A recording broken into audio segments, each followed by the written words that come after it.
El Perú es un país que tiene 33 millones de habitantes aproximadamente, los cuales 600.000 tienen alguna clase de discapacidad. 160.000 de ellos tienen o sufren de ceguera total y aproximadamente un 60% no logra culminar sus estudios secundarios. El día de hoy me encuentro con una persona que ha logrado triunfar en la vida bajo mi perspectiva y que dentro de un país como el Perú, en donde la palabra inclusión parece estar alejada de la realidad, ha podido lidiar y aún batalla día a día con las adversidades que la vida puede presentárselas. Estoy con el psicólogo Óscar Roberto Reategui García. Tengo el honor y el orgullo de que el día de hoy en el segmento Una conversación con sea nuestro invitado. Psicólogo, profesor y además mi tío, muchas gracias por estar acá. Es un gran gusto tenerte con nosotros. No, gracias a ti, Renzo, por la invitación y de verdad gustoso de poder compartir todas las experiencias que me han podido ayudar a lo largo de mis 30 y tantos años. 30 y tantos. No, en realidad voy a cumplir 35. Ah, ya, Sí. todavía joven. Sí. Una de las cosas más llamativas es que tienes una discapacidad. Sí. La ausencia de un sentido, ¿es esta la forma correcta de expresarse? Sí, claro, sí. Es la vista. Sí, Eh, exactamente. ¿A qué edad tú pierdes este sentido? Bueno, todo empieza en realidad a los 12 años, cuando junto con mi hermana queríamos utilizar lentes de contacto, porque se burlaban de nosotros en el colegio, porque yo digo que usábamos unos anteojos que parecían parabrisas de avioneta, así grandazos, ¿ya? Entonces con mi hermana decidimos pedir, bueno, ella en realidad, que como regalo de 15 años le cambien los lentes de montura por unos de contacto. Entonces, y en la petición ya pues me metió a mí de infiltrado, de colado. Mi papá le acepta y le dice que van a hacer unas pruebas en Lima para que vean si es que en ese entonces Tarapoto no era una ciudad en la que estaba muy asfaltada las calles, había mucho polvo, si es que nuestros ojos, las córneas, estaban preparados para ese tipo de implementos. Uh-huh. Nos hacemos las pruebas, bueno, mi hermana se hace las pruebas y sale la enfermedad y les dicen que si tienen hijos mayores o menores, también le hagan las pruebas. Dicho y hecho, yo también hago las pruebas y también salgo con la enfermedad. Entonces, cuando yo tuve 12 años, me enteré que tengo una enfermedad que el final es la ceguera total. Y desde ahí empezó todo un mundo de experiencias gratas, no gratas, múltiples cosas. Pero en realidad, sean buenas o malas, tristes o felices, al fin y al cabo son experiencias que día a día me han ido forjando en la vida para poder lograr todo lo que se desea. Extraordinario. Y al inicio de la entrevista yo he mencionado de que un aproximado de 60% de personas que tienen discapacidad no logran terminar sus estudios y me encantaría empezar la conversación tocando este tema, los estudios para ti. ¿Ha sido fácil? Empezando desde la secundaria, ¿no? ¿Cómo es que afrontaste? ¿Veías parcialmente? ¿Veías todavía bien? Yo vi bien, por así decirlo, en el colegio. Uh-huh. Sí tenía mis dificultades cuando, por ejemplo, era un día lluvioso en el que mi colegio, las aulas no eran muy iluminadas, entonces se muy tenue la luz y me era dificultoso poder leer, por ejemplo, ¿no? Que esa es una de las características principales de mi enfermedad, que en la oscuridad, así haya luz, no se ve. Ya, ese es uno de los primeros signos de alerta que hay que tener en cuenta para poder diagnosticar mi enfermedad. Cuando llego a la universidad, el colegio lo pasé sin muchas complicaciones. Sí tuve mis bajones emocionales, no lo niego, de que en esto de que para qué voy a estudiar si al final no voy a ver, si voy a ser un ciego, si quizás voy a terminar siendo un mantenido y muchas cosas, ¿ya?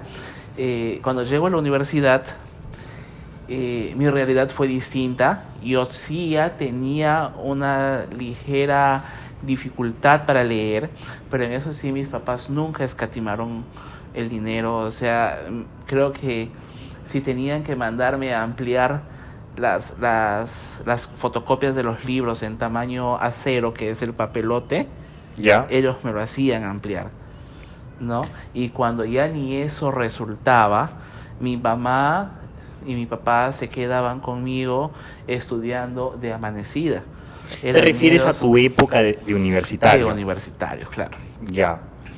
Entonces eran amanecidas. Eran amanecidas juntos con ellos. Era como que, por ejemplo, matemática es un curso que generalmente se estudia practicando, Sí. ¿no? Pero en mi caso yo lo estudiaba de manera verbal, porque mi papá era el que me recitaba los ejercicios, las fórmulas, y era el que me explicaba y me decía, por ejemplo, los algoritmos y esas cosas. O sea, de verdad que ha sido toda una experiencia que nos ha enseñado a buscar técnicas así raras y extravagantes. Wow, cuando me mencionas todo eso, se me vienen un montón de ideas, de preguntas a la mente, pero yo creo de que la más llamativa sería frente a todas esas dificultades que tú tenías desde ver borroso a la pizarra, y te hablo así en toda tu vida estudiantil en general, los maestros te ayudaban, tomaban a bien, o veías que quizá a alguno le pesaba, otro que hacía caretas. Yo en realidad agradezco la dureza, voy a decir amigable, de la directora de mi colegio. De verdad le guardo mucho cariño a la profesora Carmen Valera de Roca, porque ella, en cuanto a mis papás le mencionaron que teníamos esta enfermedad y le mencionaron que nos querían llevar al CREC en ese entonces, ¿Qué es que era el CREC? el colegio, el Centro de Rehabilitación Especial de Ciegos, ¿no? Esa directora se opuso a que nosotros vayamos a estudiar en ese colegio, y mi papá le dijo: sus hijos tienen un problema en la vista, no en la mente. Ellos van a terminar su colegio en un centro de educación regular. El trato era igual, ¿no? O sea, no es de que, ay, pobrecito, no, apruébale con 11. No, sí nos exigían. Sí nos exigían, al igual que a los demás de mis compañeros. En la universidad las cosas ya cambiaron un poco, porque como te digo, yo entré con un problema de visión. Los exámenes me los ampliaban, ¿no? Habían profesores que me tomaban examen oral. Ya. Habían profesores que me hacían dar el examen ahí junto a ellos. Ellos me preguntaban y ellos se escribían en mi examen. O sea, el apoyo en realidad siempre ha estado constante. Y no solamente por parte de ellos, sino, como bien has mencionado, en tu casa, tus papás Sí. estuvieron completamente presentes para ti. Sí. En realidad, toda mi familia. Toda mi familia, mis tíos, mis primos, mi abuelita, o sea, todos. ¿Has tenido alguna mala experiencia con tu ceguera? En cuanto a bullying, no recuerdo en realidad, ¿ya?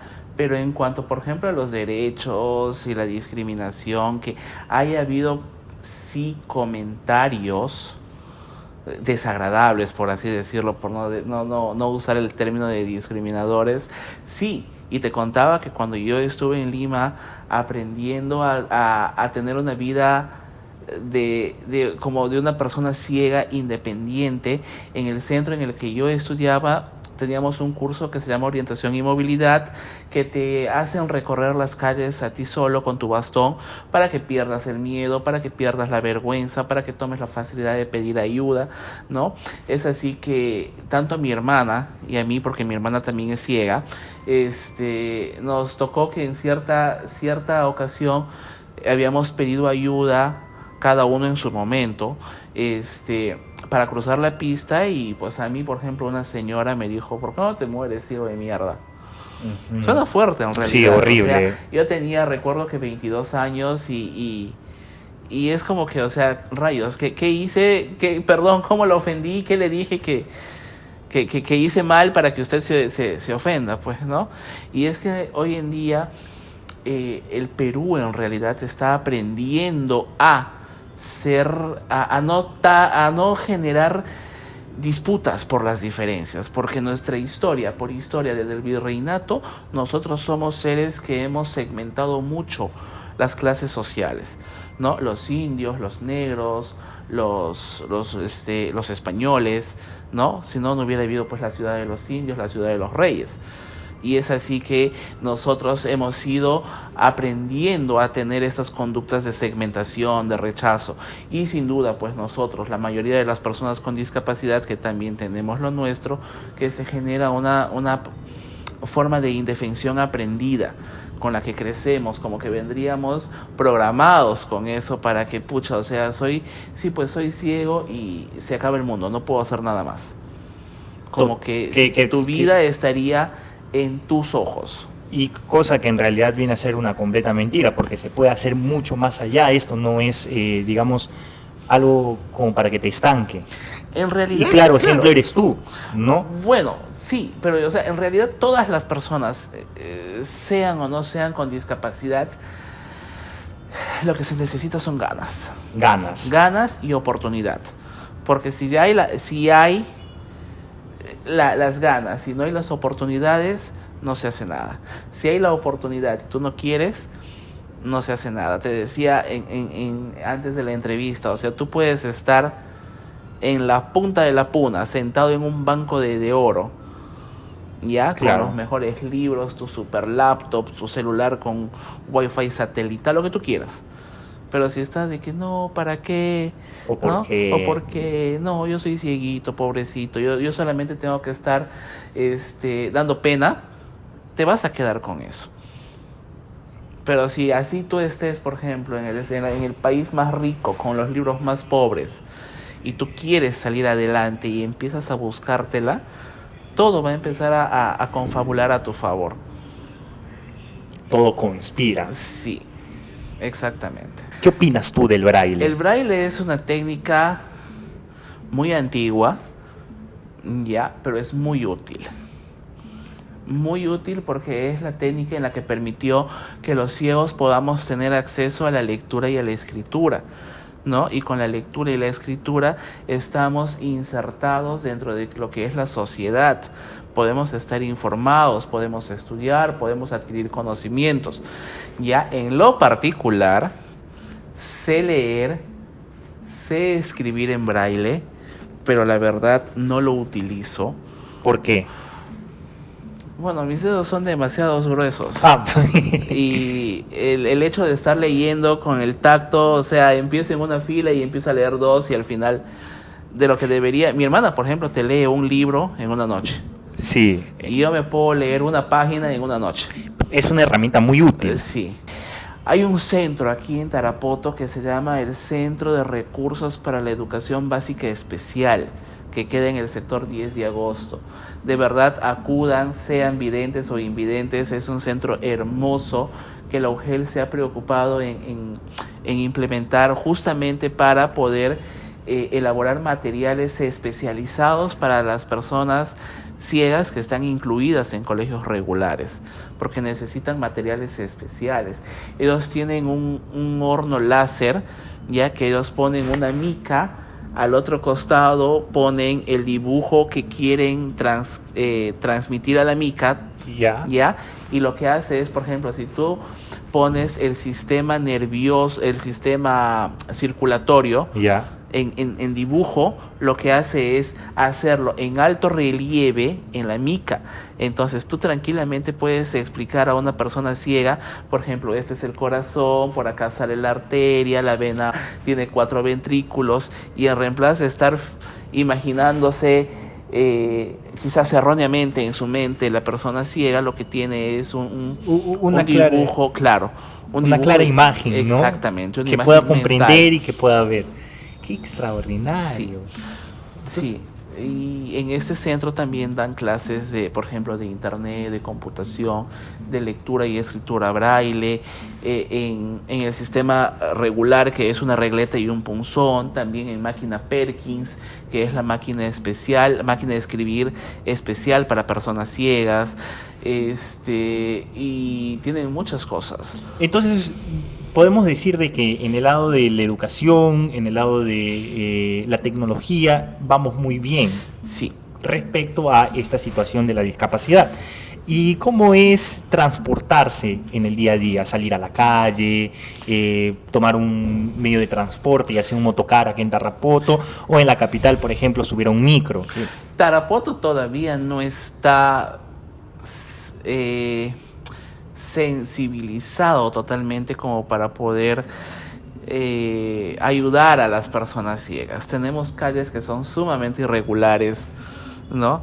Entonces, todavía hay personas que no tienen la conciencia de que están viviendo en comunidad, ¿no? Y dicen, pues esta es mi casa, es mi vereda, y pongo mi moto en la vereda. Sí, Y la hay vereda, mucho eso. y la vereda pues tiene, qué sé yo, 40 centímetros de ancho, ¿no? Entonces tú te vas con tu bastoncito y te encuentras la vereda en ese lugar. en plena vereda. Claro. Una vez me ocurrió que estaban construyendo el segundo piso de una casa a la vuelta de mi casa. ¿Ya? Y habían cerrado toda la calle. Entonces yo le decía al maestro de obras que por favor abra un pedazo por el cual pasaría el motocar, porque yo vivo en la esquina, ¿no? Entonces que soy ciego, y me dijo que no. Te dijo que no. Que no le da la gana. Qué asco. Entonces me tuve que ir bien yo, histriónico, llamativo. Me fui a la comisaría, pedí ayuda, me fui con el policía hasta la esquina y le hicieron abrir la calle. El espacio que yo solicitaba solo para que pase el motocarro. Qué buena la reacción del policía, ¿no? Pero qué Ujú. mejor hubiera sido no tener que llegar a ese extremo y que las Exactamente. personas pues Pero sean lamentable, empáticas. Exactamente, no todas las personas son empáticas. La empatía es una habilidad que se aprende. No es generalmente De casa, la aprendes en casa. Sí, en casa, en tu vida social, lo que tú quieras, porque el hecho de escuchar a un amigo e intentar sentir lo que él siente, eso es empatía. Termina tu amigo con su enamorada y tú dices, ay, sí, o sea, efectivamente, o sea, puedo, así como se vinculan los celulares por Bluetooth, así igualito, estoy en esa misma onda, en esa misma sintonía con que tu amigo, eso es empatía. Pero hay mucha gente que dice, sí, me pongo en tus zapatos, o sea, no puedes, no te van a quedar mis zapatos, porque yo calzo 43 y tú calzas 41, entonces te va a quedar grande y no vas a poder sentir lo que yo siento. No pasa por ese tema, o sea, no pasa por decirlo. Es una cuestión que no fácilmente se entrena. ¿Ya? Ahora, las personas, como te decía, las personas con discapacidad en realidad sí, también, o sea, no esperemos todo en nuestro sentado. Nosotros también tenemos... Esto es un mensaje para las personas con para discapacidad. todos en realidad, porque nosotros tenemos nuestra propia obligación. Recordemos que nosotros somos la minoría, ¿no? Y nosotros somos quienes tenemos que empezar a demostrar a la sociedad que nosotros no somos los diferentes, no somos los raros, no somos los ociosos, ¿no? Que nosotros podemos realizar las mismas actividades que hacen el resto de personas. Pero, o sea, es labor nuestra, porque así como la gallina que cacarea cuando quiere hacer saber que ya puso un huevo, nosotros también tenemos que empezar a hacer saber a la sociedad que estamos aquí, que somos iguales, que nos va a tomar un poco de tiempo para poder hacer las cosas. Y un poco más de esfuerzo. Exactamente, pero al fin y al cabo a veces el resultado es hasta mejor que las personas que tienen todos sus sentidos completos. Por último, para terminar y cerrar esta conversación muy amena, ¿qué te gustaría decir en sí a todas las personas que te están viendo?